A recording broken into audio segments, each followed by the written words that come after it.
No More Heroes is one of the most interesting games on the Nintendo Wii, and one I think about a lot. In an age where most of the best-selling titles were from Nintendo's main IPs for the console, No More Heroes arrives with an M rating and absolutely blows the minds of myself and others who fell in love with this game. My name is Pollymacho here on YouTube, but you can just call me Alex, and this video is my attempt to persuade you why you should totally give this game a shot, because No More Heroes is one of a kind and is something you may just fall in love with. It's game time!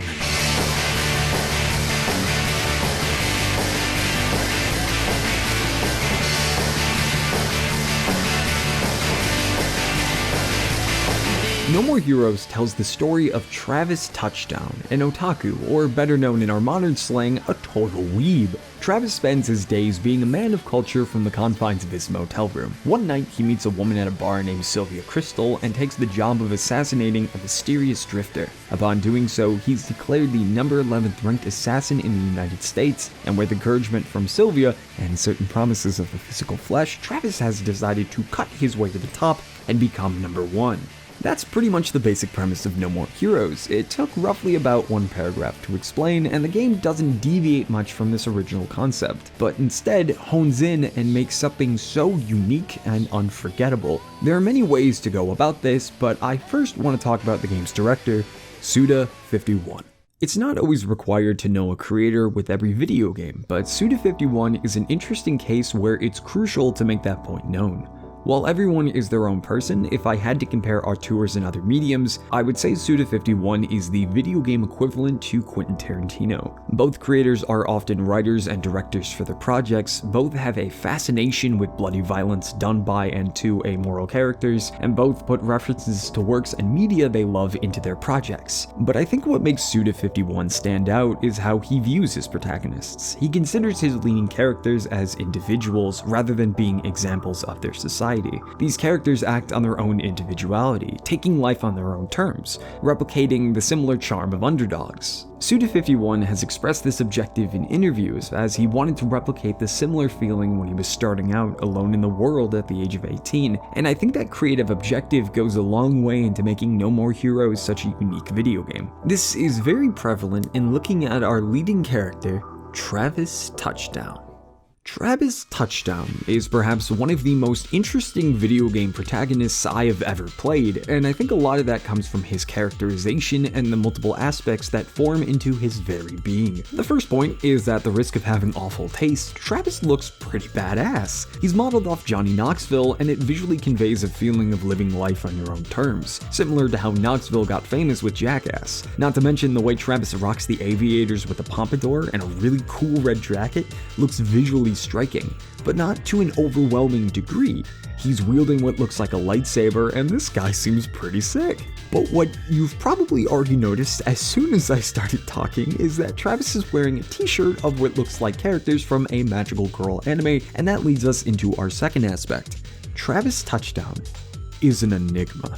Travis's goal is to become the number 1 ranked assassin, and will mention to his foes that he's not doing it for money or glory. Instead, in his words, You're joking, right?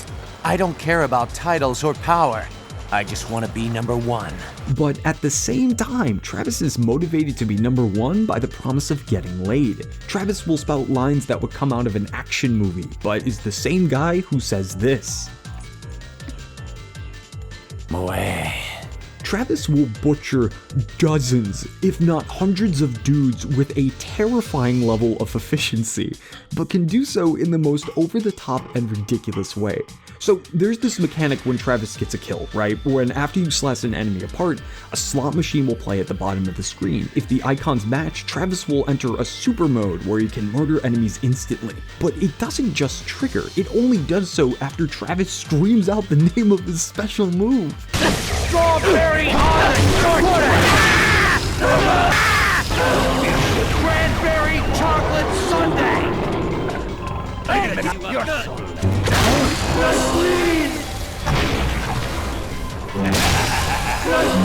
Travis Touchdown is an over-the-top parody of the stereotypical weeb who is 150% into the anime and media they consume, but channels that energy into doing the most dangerous things imaginable. Travis will run into a baseball stadium with nothing but professional killers inside and will suplex and cut his way through the building with a beam katana he bought off the internet. A katana that has to be massaged to recharge.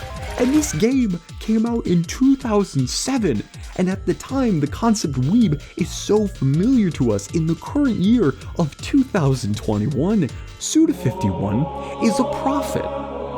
Version 51. A lot of the fun is just experiencing the character of Travis Touchdown, attempting to understand what he's about, because as the game goes on, you'll find out he's more than just a ridiculous and flawed protagonist. Now, we've talked enough about Travis now. Let's put him over there and let's talk about the open world, baby! Or open city. The open city of Santa Destroy.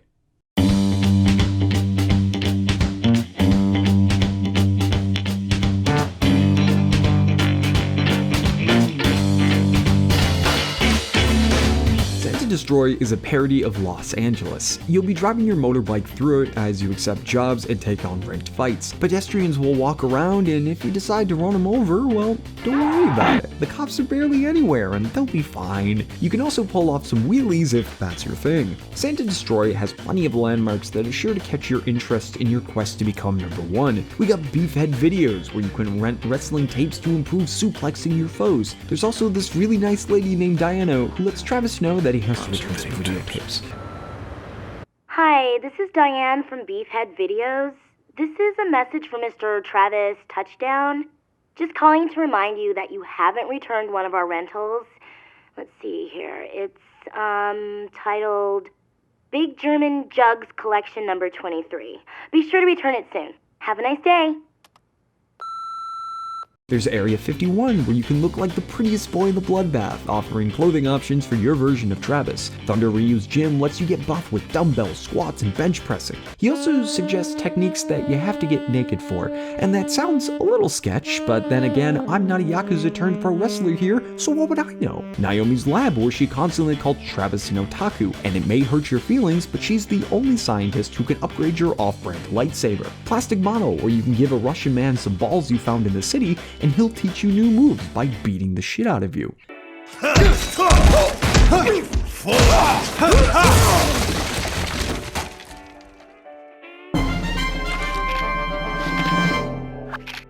To make some money, you'll have to accept jobs from two different companies, the Jobs Center and K Entertainment. The jobs can range from collecting coconuts to murdering a pizza company CEO, mowing the lawn to making sure everybody in the parking garage doesn't exist anymore. The contrasts between these two are just great. And now that we've gone through a bit over the activities and locales for Santa Destroy, let's take a look at the combat in No More Heroes.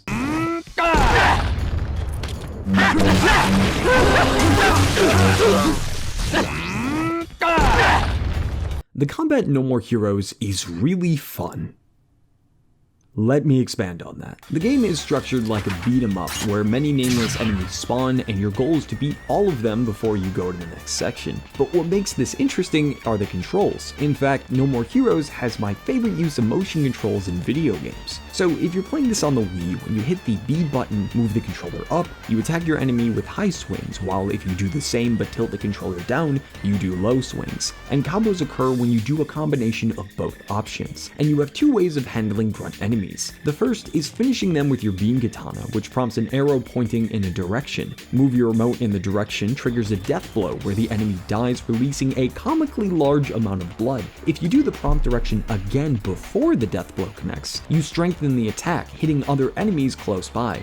Your second way to defeat enemies can occur with this dizzy prompt over the enemy's head. If you press B on this prompt, you grab your enemy and are told to move your controller and nunchuck in specific directions. Doing so will cause you to channel Brock Lesnar and suplex your victim, leaving them in a prone state. You can even do this on bosses if you're quick enough with the prompt. Words cannot express the absolute joy of dunking your opponent mid-combat. So hopefully this sound will. Mwah! Remember that joke I mentioned about massaging Travis's beam katana like a shake weight? Well, that wasn't a light jest, it's an actual mechanic. It uses power when you wield the katana, so you have to monitor your battery, or if it doesn't work in mid-combat, you have to do this.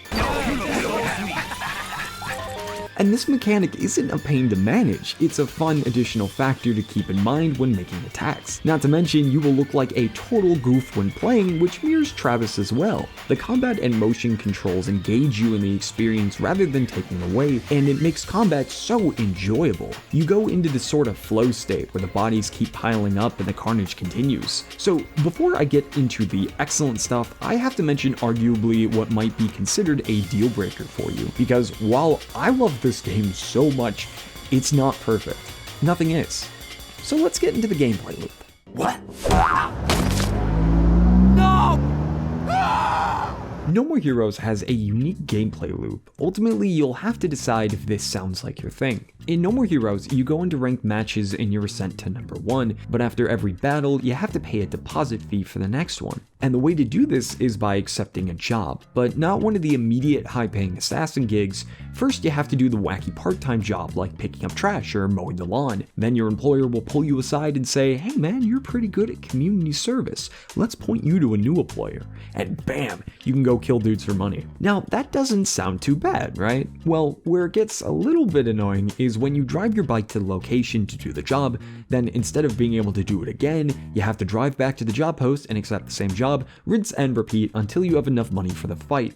If you do well on the ranked fights, you'll only have to do the jobs around 2 to 3 times to pay the deposit, but that's only if the money is going strictly to ranked fights. If you decide to hit the gym, or buy clothes to express yourself, or upgrade your beam sword, or buy some videotapes, that's going to eat into your earnings because it all uses the same currency of LBs. So to really embrace the other systems, you're going to have to do jobs more than just their novelty introduction. So here's how the gameplay loop of No More Heroes works. Win a ranked fight, buy a videotape, look into beam swords, buy new clothes, hit the gym, do a wacky part-time job, do enough assassin jobs until you get enough for your deposit, get a call, do a ranked fight, rinse and repeat until you've beaten the game.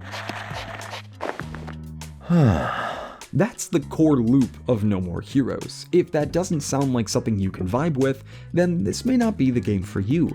The only thing I can really say as someone who has beaten this game around 3 times is that it eventually clicked for me, and I started to really enjoy it. We're in an age where games can offer instant gratification. Online matches can be started in a matter of seconds. No More Heroes forces us to slow down and make us work for its best moments. But are the ranked battles even worth that monotony? Oh yeah, it's worth it.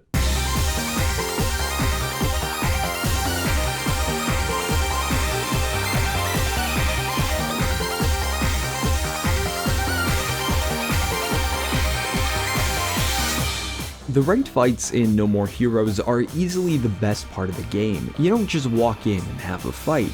It's an experience. It is so difficult to highlight how good these are, so I'm going to try to walk you through one, showcasing your confrontation with the 9th ranked assassin, Dr. Peace. First off, even before the fight, Sylvia tells you that this guy is dangerous, a detective known for corrupt tactics from illegal investigations to black marketing, and to top it off, a professionally trained killer. So the stage is set that this guy is going to be bloodthirsty and ruthless. We never get a direct look at the man, only certain sections are visible at a time. When you make enough money for the fight, you are sent to the area of choice, the Santa Destroy Baseball Stadium. But why is this the area for your fight? Well, this question eventually gets answered, but at the moment, reasons may begin to form in your head. One touch that makes this even more exciting is the short intro for your opponent. When you reach the location, a chilling robotic voice announces your target and plays a soundbite from them with a blackened silhouette, only revealing the whites of their eyes. And these clips are awesome because they hype you up for your fight. There's only so much info to go off of, and you start to guess just who you're up against. Listen to my song. As you fight your way through the stadium, 2 things will be very apparent. The first is the art style and its heavy shadows. Travis and his opponents will be constantly covered in parts of darkness. This is more of a subjective note, but I love this. The use of heavy shadows makes the world feel similar to ours, but almost otherworldly, like we're in a place that doesn't want us there. And the second point is the music. When I mentioned that combat feels like a flow state, the music definitely adds to that. A lot of the tracks are remixes based off this song.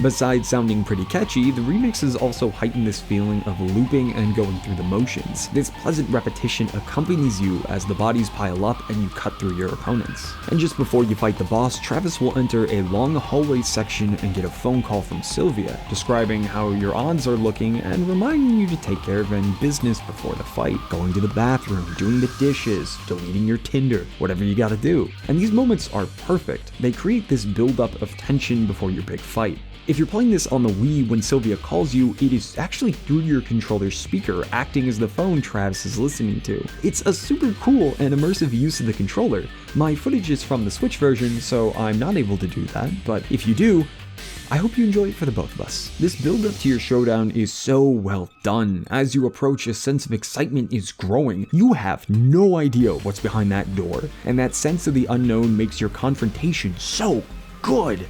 In our particular example, we enter the stadium field and see this.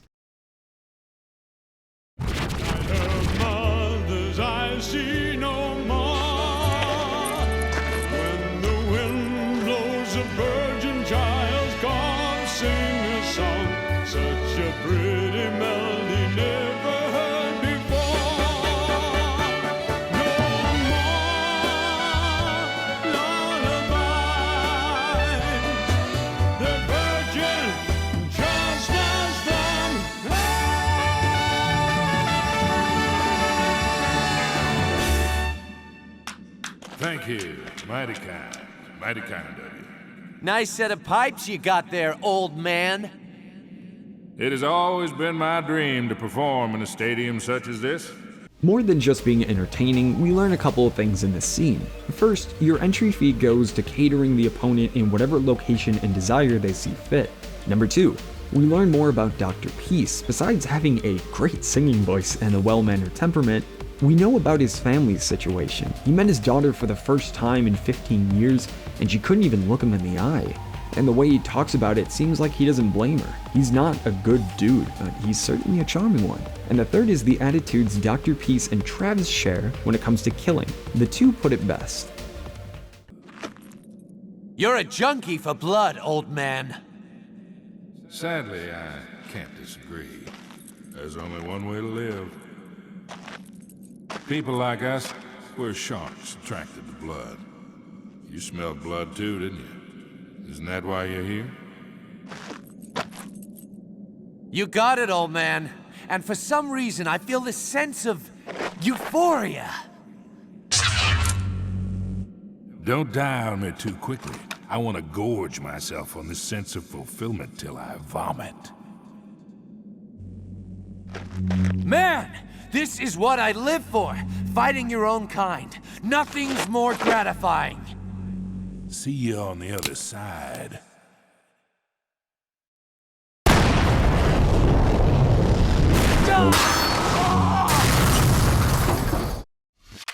The fight itself is super sick. Dr. Peace uses 2 revolvers and is still a threat even at close range. If you keep blocking his strikes, your energy will deplete, leaving you exposed. So the best tactic is to constantly move around the battlefield and roll from his powered up shots. And the track during the fight, Steel Python, does such a great job at hyping you up to come out victorious.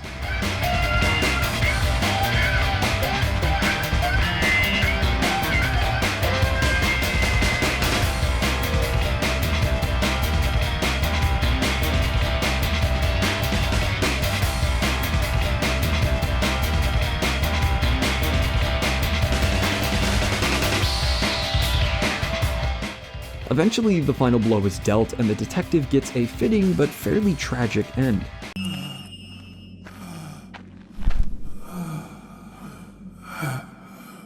Next song I sing, I know my daughter will love. Won't you, darling? Better practice my rap. Rap with me, Jennifer.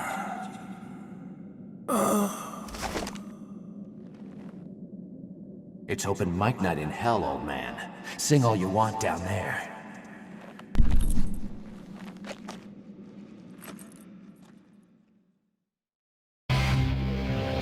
No matter the emotions, after a battle, each one ends the same. An 8-bit jingle plays as your new ranking is displayed, and this little banger acts as a fun celebration for what you did and pushes you to keep going.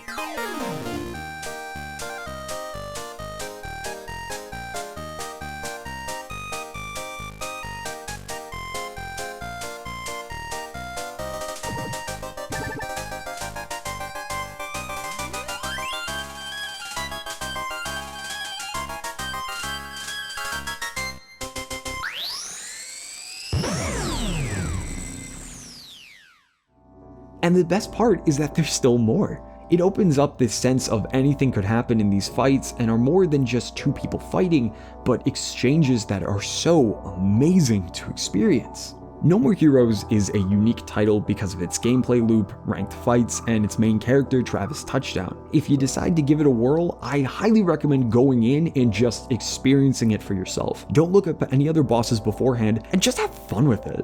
If you do decide to check it out, you have 3 options for doing so.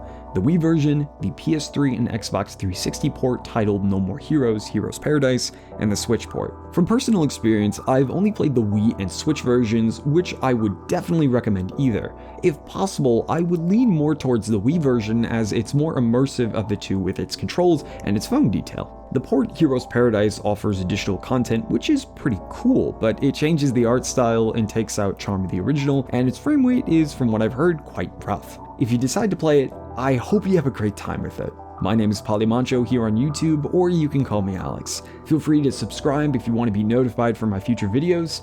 Thanks a whole bunch, and take care.